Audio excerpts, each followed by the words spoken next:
Ayo, it's Gluck. Welcome back. Today we're talking about the difference between 4/4 and halftime. Let's go!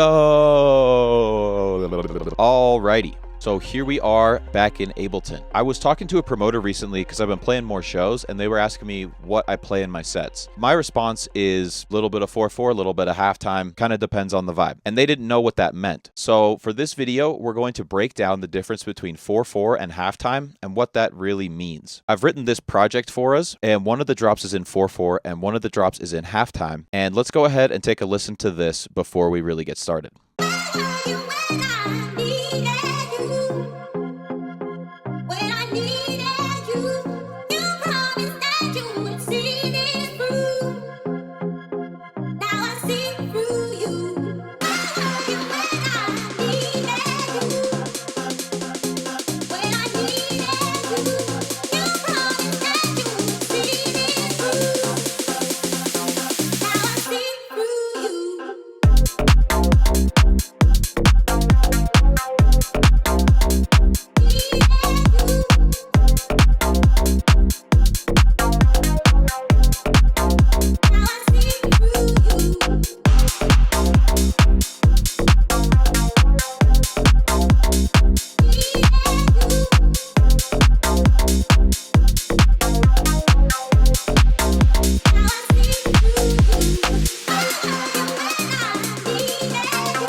Okay, so there's the project. You probably felt the difference, but if I asked you what actually was the difference, you'd have a hard time explaining that. You might say it felt slower. You might say that there's less drums. Both of those are technically correct. So let's go ahead and see what 4/4 is. With 4/4, this refers to the time signature that we're using. So 4 beats per measure, and we're using quarter notes. You really don't have to worry about that bottom number. I've done a whole video on time signatures, but the main thing is that we're talking about music where there's 4 distinct counts, and this is usually referring to house music, UKG, Jersey club, hard dance, techno, pretty much everything where the kick is on every beat. In the examples that I just listed, not every time the kick is on every beat, but the dead giveaway of a 4/4 song is where the claps are. The claps are always going to be on the second and the fourth beat. So if we listen to the drums and I'll count along, you'll hear that the claps are on the second and fourth beat.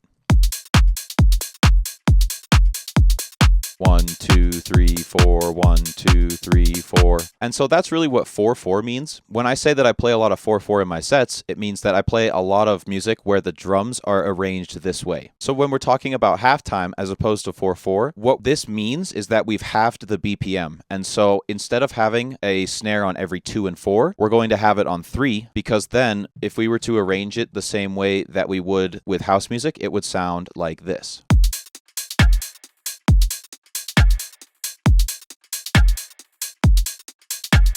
Now, normally the kicks aren't really arranged like that, or maybe they are. Regardless, what I'm really trying to show you here is that with halftime, we've slowed everything down, and so we have to move where the snare is in order to balance out the rhythm here. Now, with most halftime music, you'll have things like dubstep, rhythm, trap, 140 bass, all that kind of stuff, where it's slower and the snare is much more part of the beat. But the dead giveaway of halftime is that when the snare is on the third beat instead of the second and the fourth, that means we're listening to a halftime song. So once again, I'll play this and I'll count along so we can see where the snare is.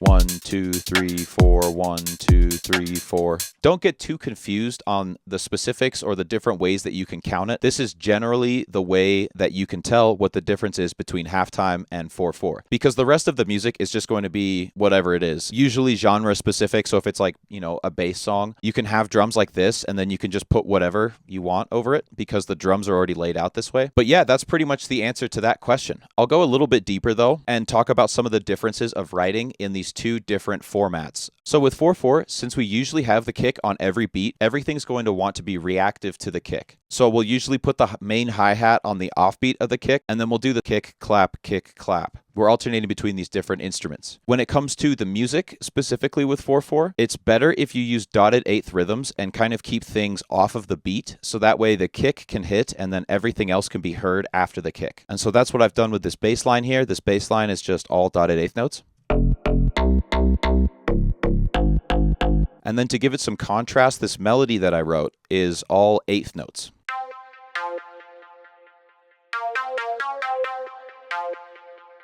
And so both of these sort of go against the groove of the kick, and that's how we get it to sound more full, and we can get more polyrhythms within our music here. So with just the kick and the bass and the lead, this is what it sounds like.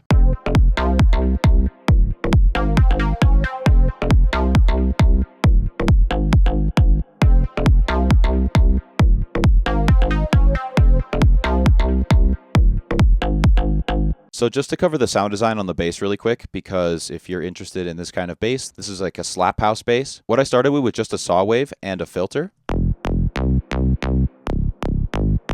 And that gives us a nice subby foundation to build on, but we really want to get that slap at the beginning, and that comes from a lot more harmonics being cut off really fast with the filter. So I added this one for some more top end harmonics. And then I added this one to help beef out our mids and our low mids.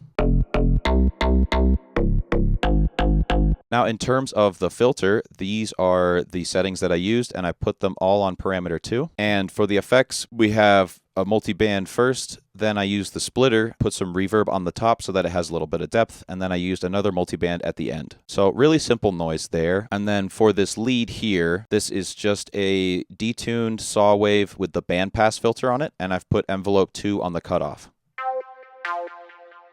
There's no effects, and the only thing I'm using is some echo, reverb, and then some OTT stuff. But again, really simple sounds. Now, when it comes to halftime, since we don't have any particular element just set to every single beat, we need to make sure that we're reinforcing the rhythm of that. And so what I recommend is that on every beat, you just add something subtle like a hat. So in this case, I've added this one here.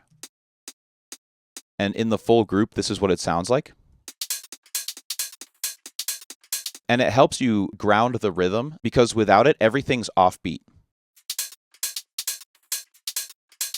And maybe that's the sound you're going for, maybe it's not, but I've always found that adding something on the beat to help really reinforce the rhythm here helps a lot. Now, in terms of the kick pattern, this can kind of be whatever you want, but I would recommend just keeping it simple. This is a pretty standard like trap kick pattern. Now, another kick pattern that I see used a lot, that's not the trap one, is the rhythm one, where we have a kick here and then the snare hits here and we just go back and forth. And this is a bit more of like a marchy kind of feel, but this is another way that you could do it, I guess.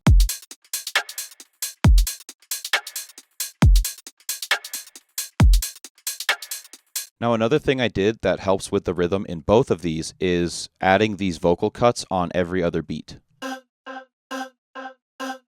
Again, this just helps reinforce the overall rhythm, so that way when these other parts move, they sound more unique than just part of the beat. And then for the bass here, this really isn't like the most inspired drop that I've ever written in my life, but I feel like it does a good enough job of getting the idea across. We'll usually have more room for our column response before the snare hits, and so in this case we have this like wop wop part right before the snare. And so all I did was I wrote this part, and then I have this LFO here that's on the filter, as well as the phase distortion and the levels. And then here are the effects. So we've got just a regular compressor, same thing, reverb on the top, and then another compressor at the end, just regular. And then I bounce the reverb off of one of these hits right into where the kick hits, so that way this can kind of linger for a little bit. We've got a fuzzy 808. This is just a sine wave with some white noise. You can see right here. Real simple sound. But that way we have our call here and then the response hits and everything kind of wraps up from this scene once the response hits.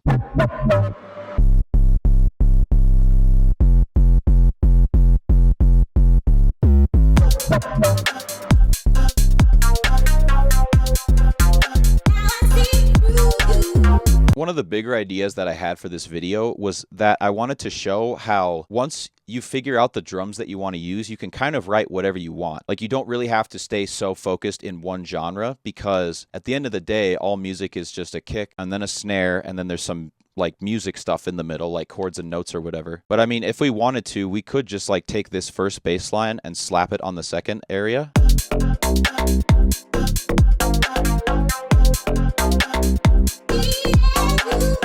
And then we could even take this second bass and put it in the first drop, and let's just see how that sounds.